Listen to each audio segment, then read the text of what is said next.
Are rich people greedy? Let's explore this together, you and I, in a 3-part series. And look, I've got to admit, when I graduated college, I sure believed that rich people were greedy.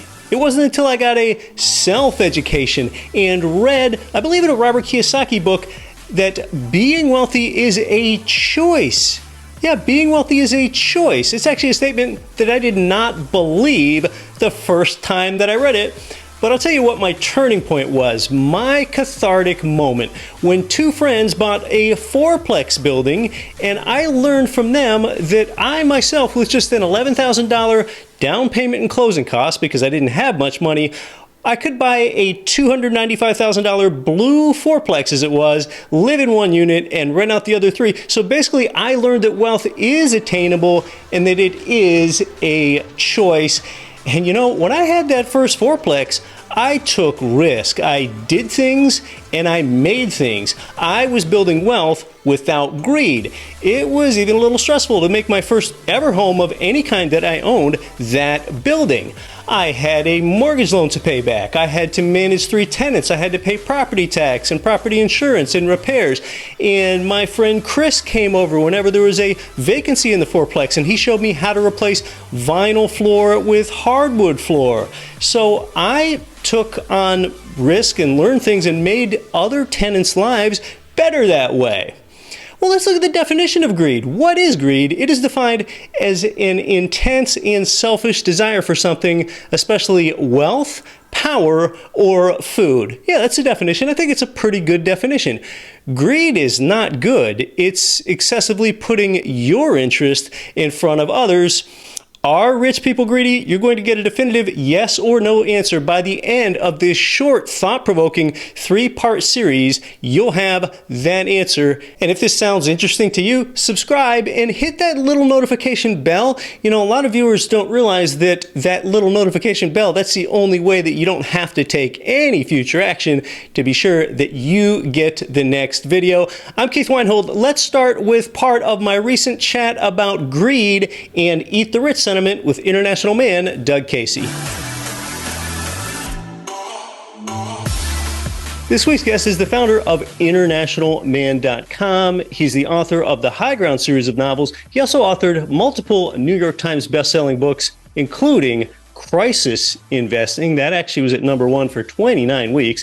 He produces the YouTube show Doug Casey's Take. I'd like to welcome back to GRE the international man himself, Doug Casey. Thanks, Keith. It's nice to be back here. Doug, I know you have a lot of thoughts about this eat the rich sentiment. I don't know whether it's growing or not, but it sure is pervasive.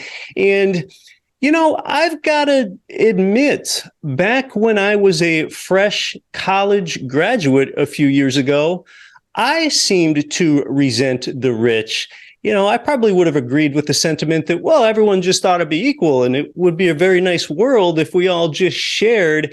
And, you know, Doug, I think maybe one reason I thought that is because at the time, as a fresh college graduate, I probably perceived wealth as something that was unobtainable. So I didn't truly believe in upward mobility. And I think a lot of people feel that way, and a lot of people never grow out of it. And they really harbor these feelings of jealousy or resentment. What are your thoughts? Schooling in this country has changed so that it seems that it's been captured by wokists, neo-Marxists, socialists, people like that, that inculcate into people overtly and subtly the ideas that wealth is bad. If you have wealth, you've probably stolen it.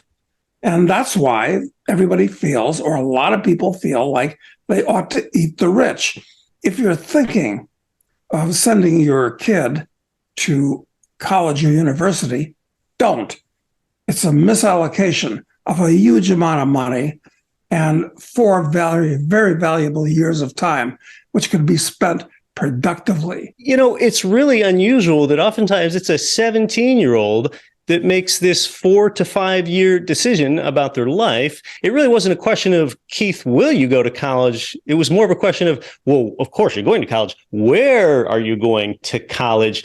But, I really think we've reached peak college. Statistics that I see show that college enrollment peaked in the year 2012, and it's been in a slow decline since then. These are the four of the most valuable years of your life. And today, typically, depending on what kind of school you're going to, you can spend anywhere from $100,000 to $400,000 being indoctrinated, which is what it amounts to. And that money, if you employed it intelligently over those 4 years, could get you well on the way to being a millionaire, as opposed to thinking ridiculous thoughts that will tend to cement you to the bottom of society. So, no, I'm very, very pro-education. I'm extremely pro-reading and improving yourself. But no, I'm not pro sitting in a classroom surrounded by other young yahoos absorbing bad habits and destructive ideas. Sure. A lot of people go to college and they don't even know what they want their major to be. Maybe it was an ill-advised decision for me, even though I knew I loved geography, declared that as a major and took it all the way through. Maybe it still wasn't worth it. And we're talking about formal education here, Doug. And I think when it comes to eat the rich sentiment, the real pivot point for me is when I completed my formal education in college and started taking on a self-education. And I think it was in a Robert Kiyosaki book. I read a really profound statement that I actually didn't believe the first time I read it. And that was that being wealthy is a choice. But this began to open up new thought paradigms for me. And really the way that crystallized is when I didn't have a lot of money. I just had a very middling job.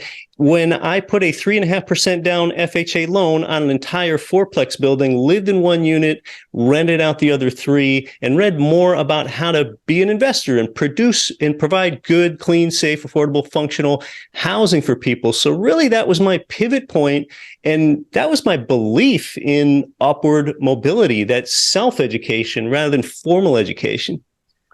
You're absolutely right. I'm a big fan of Robert's. We've become friends over the years. So listen to what Robert Kiyosaki says, read his books. I'm also a big fan, although I don't know him, of Mike Rowe, who emphasizes the value of actually doing things and making things with your hands. So I think he would echo our sentiments. We've told a whole generation of kids that your happiness depends on what you do, not who you are. And we've given them a roadmap that takes them right off a cliff.